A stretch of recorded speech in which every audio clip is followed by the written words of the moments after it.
Gravando, amigo. Gravando? Alô, moçada! Estamos aqui mais uma vez, presente aqui, ó. Vocês podem ver aqui, eu e meu amigo cinegrafista amador. Rapazinho, vai dar bom. Estamos tendo nossa vista que vocês estão vendo aqui nojenta aqui no feriadão de carnaval, né?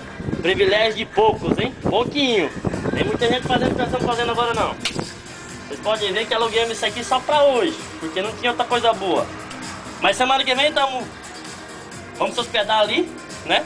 Como vocês podem ver, mostra lá essa pô. O rapazinho aqui, ele tem o braço duro, mas as munhecas dele vai ficar mole já já. Aqueles predinhos ali, o rapaz aqui tá negociando um pra nós ficar na semana que vem. Nós estamos trabalhando aqui, nós somos, não podemos falar muito alto, mas nós estamos averiguando aqui. Fomos contratados pela investigação, né? Agora vamos mostrar aqui como é que funciona aqui dentro pra vocês terem uma noção. Aqui é a sala, onde quando as femininas, né? Elas entram aqui, aqui é o piseiro, vamos fazer o piseiro aqui, ó. Pode ver que tem saco pra bater junto. Isso aqui é só um H, aqui ninguém sabe bater no pistão.